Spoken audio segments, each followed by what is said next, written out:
Hello Skypeans, welcome back to the classroom. Thank you so much for joining us as always. Today we're going to be covering the 13th arc in the vast saga of One Piece, Skypiea. And once again, thank you for joining us as always. One Piece follows the Gum Gum grand adventures of one Monkey D. Luffy and his merry band of Straw Hat Pirates. You may have recently seen this loony little toon showing off his new powers all over social media, but I've got gears 2 through 4 to cover before then, so if I keep up at this pace, I'm sure I'll have a review of Wano for you and your great-grandkids to enjoy. So yes, today we'll be covering the Skypiea arc, but first, man, how have you been? It's been like, geez, almost like a month. Yeah, that's cool. Shut the fuck up for a sec. I hit 10,000 views on a video for the first time ever, so I just wanted to say thank you to all my fans. Thank you. Skypiea sees the Straw Hats set out to find these Sky Islands, fabled lands above the clouds that have been the topic of myth and legend for centuries. Of course, they need to follow the log pose island to island in order to finally reach the One Piece, and well, the log pose is pointed up, so kinda hard to argue with that. It's even harder to argue with your captain once he hears the tale of Nolan the Liar, the adventurer from the Blue Sea who found a lost city of gold, only to be met with death when the island seems to have disappeared or been entirely made up. But we're gonna have to wait a few weeks to cover that side of the story. Today I will be covering the Straw Hats' journey in Skypiea, and the historic tale of Shandora and the great warrior Kagura will have to come in a few weeks, though I will be mentioning the history as necessary. Luffy is already gung-ho to prove the City of Gold real, so when they ride a stream into the fucking sky and hear that there's an impressive tyrant ruling over the land, there's no stopping Luffy from stopping Eneru. So, with the basic plot covered, we can get into how I felt about each of the Straw Hats during this arc, and maybe one or two other characters along the way. I watched the anime in English for this review, so let's get into it. First off, while Luffy may already be my favorite protagonist in, well, anything, this was really a sight to behold. Luffy not only approaches Eneru and the adventure at hand with the incredible joy and determination he always does, but he becomes a piece of history and legend unto himself. When he fought Crocodile and other villains in the past, Luffy had to either use brute strength or quick, kinda thinking to defeat them and save the people they threatened. But here, in the heavenly land of Skypiea, Luffy is equipped to defeat the lightning-wielding Eneru seemingly due to one great coincidence. Maybe even a miracle. Stay calm. Physical attacks still can't affect my body. He's just a helpless monkey from the Blue Sea world! In any other series, or honestly in arcs in this series, I might find this to just be too much, too convenient. The whole Luffy grounds Eneru because lightning, rubber, yeah. But with how much this arc plays on ideas like fate and destiny and these grand scopes of history repeating each other, I just thought it worked perfectly.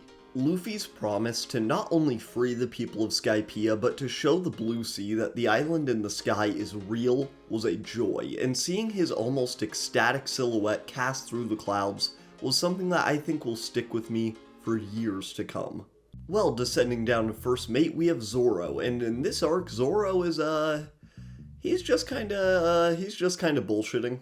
Throughout Skypiea, Zorro has been working on creating a ranged attack for his swords. Now, if you're smart like me, you might be considering putting them into a cannon or some sort of crossed bow, but you'd be wrong. The first one is 36 caliber Phoenix, and I love stupid attack names, so I was all for it. Frankly, this should be in all anime. Like, spikes in Haikyuu obviously need to be called Supreme Demon Hits. But for Adate, stopped returning my calls, so here we are. The first fight where he does this against the Shandorian warrior Braum is excellent, engaging, and has some fantastic action dialogue. It's later when he's fighting the Sky Priest Ohm that leaves me scratching my head. You see, Zorro explains that each life has 36 worldly desires, and 2 lives have 72, 3 have 108, so therefore, he can shoot a big energy thing and win. I don't really need a ton from Zorro fights. I love when Zorro is napping or being an alcoholic, and his relationship with Chopper is one of my favorites on the ship, but his action scenes aren't really my thing.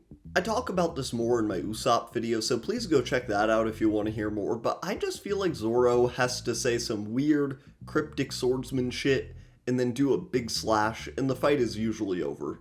And I usually prefer when an underdog makes it out by just the skin of their teeth, and there are few bigger underdogs than most of the Straw Hat Pirates versus Eneru. Handbrake turn there, as I'm still a little rusty coming back into this whole YouTube thing. Hi folks, how you doing? We're gonna get right back to talking about how fucking horrifying God Eneru is, and then get back to the rest of the Straw Hats. But first, I just wanted to stop in here and remind you to please like the video if you like the video, subscribe if you want to see more content like this, and most importantly, please comment. I love having discussions with my audience, so please give me your thoughts on this arc down in the comments, and let's get right back into it. When the Straw Hats arrive in Skypiea, there is an immediate air of danger, brought about by terrified civilians and a mysterious force they call God. Which sounds pretty scary, but luckily we learn that being God is just like being mayor, kinda. The Mayor, starring Homer Simpson.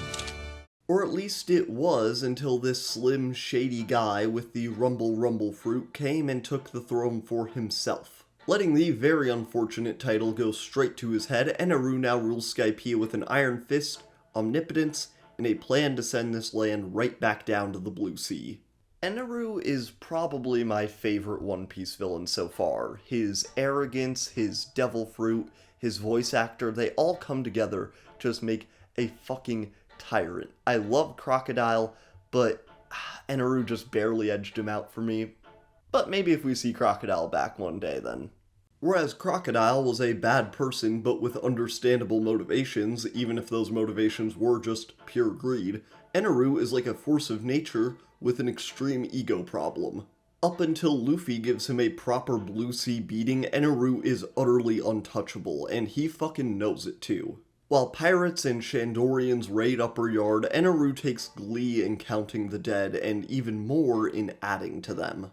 Eneru has put the execution date up for Skypiea and plans to use his devil fruit powers combined with his flying ship, the Arc Maxim, to destroy the land he terrorized for years.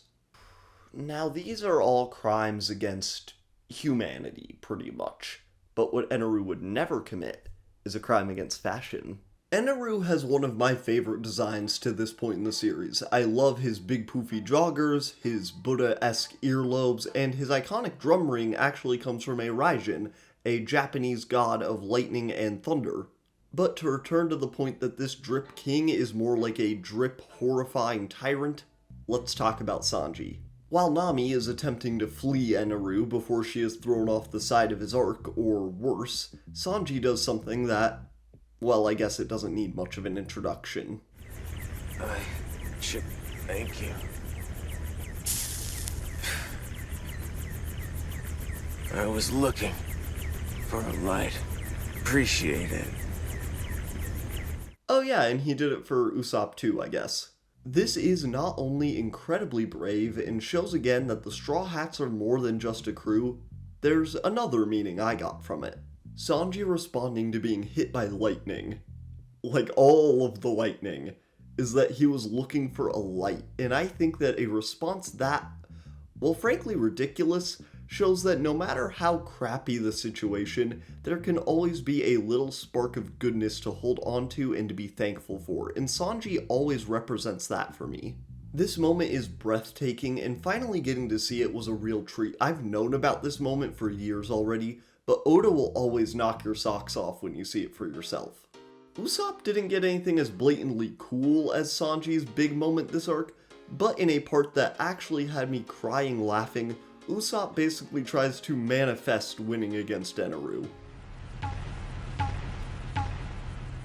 A piece of paper cuts across the skin of your knuckles. 5 Caker sores inflaming your gums!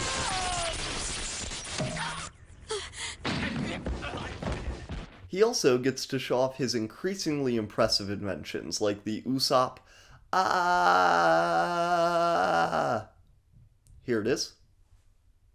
It's like if Spider-Man got to swing from the crotch. Nami has to be stuck on the flying ship with Eminem but worse, so that really sucks. But she also basically got to play Wave Race arcade game but real, so I don't know, I'd be pretty fucking psyched. Robin especially really seemed like she was in her element this arc. Getting to explore the ruins of an all but lost civilization should have had her skipping and smelling the roses, if she was not horrifically depressed. While she's still keeping the crew at an arm's length, only referring to them as things like Navigator, Chef, Sugar Tits, she's clearly growing a greater affection for at least some of the crew. That's not good, since we've decimated half our supplies already. Robin, you better eat fast before all the food is gone. Just let me get to a stopping point first. Okay, but I heard that if you read too much, you turn into a yucky bug. They call them bookworms. And going in descending order of height, we've arrived at Tony Chopper. In my last arc review on Alabasta, I expressed disappointment in how Chopper felt like kind of an afterthought in his first arc post joining the crew, but this time my worries were put to rest. Chopper has to navigate the forests of Upper Yard and gets into his hardest fight yet with the Sky Priest Geratsu. Putting Chopper up against a strong but idiotic foe is perfect for the weak but clever junior pirate. Speaking of those Sky Priests, they provided a good enough smattering of sub-bosses to fill out our fights, but I definitely prefer the more out there abilities and designs of Baroque works.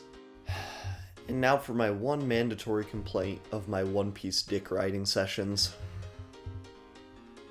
Oda, please start murdering these motherfuckers. I really appreciate how Oda likes to come back to even the most minor characters, so I understand his hesitancy to keep as many of them alive as he reasonably can.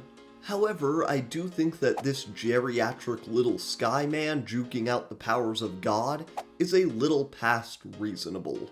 Oda's pacifist nature with his characters is one of One Piece's most famous flaws. I mean, besides being a billion episodes, but that's not a flaw, you're just a coward. But my next arc is Long Ring Longland, so maybe I'll just kill him. One Piece's Skypiea was an incredible journey, one that I can't believe people actually recommend that you can just skip. I absolutely recommend anyone who loves a good adventure at least make it up to this point in the series, because then you're kind of fucked. You're gonna watch the rest of it. But that is the video for this week, y'all. Thank you so much for joining us as always. I will see you next week. Goodbye.